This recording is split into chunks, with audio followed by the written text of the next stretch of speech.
I don't consider myself, what do you call it, those hardliners.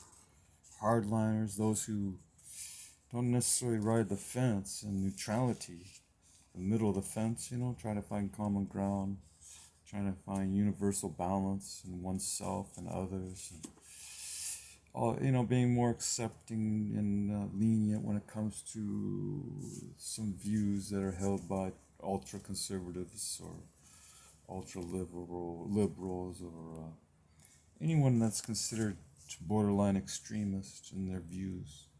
And they're out there both politically and religiously.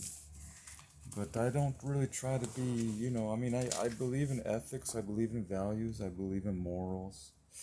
And much of it's taught in here. But you have to read everything in context. So we are not in ancient Israel 2,000 years ago.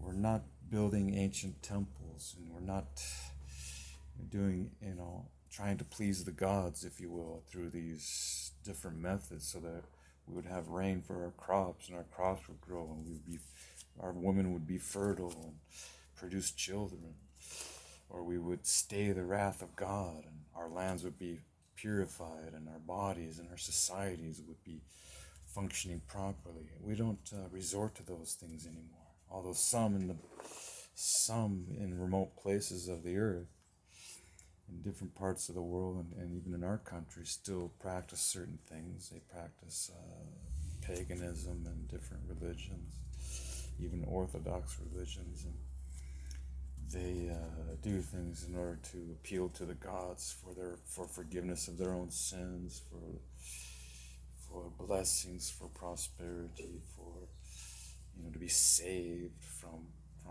elements of and ailments, to be saved from destructive forces or chaotic situations, deliverance. They pray for that, and they pray for other people's well-being, intercessory prayer. That's all good. That still all has application to pray and to make petitions to God for help. But some of those things, we don't do public stonings anymore. We don't throw stones at people when they do bad things. We bring them to we have a judicial setup to where if you have an issue in legal matters, you can hire an attorney, you can take them to court, have them subpoenaed. And you don't do that yourself, the law does it. You have representatives do it, so you don't have to be entangled in personal conflict with the individual. There's always a buffer, a go-between, a mediator. Unless one can handle settle their own differences in a peaceful manner. Sometimes you have to resort to the judicial system, which is good. It's always been that way since ancient times. But we do it in a more civil way as time goes on.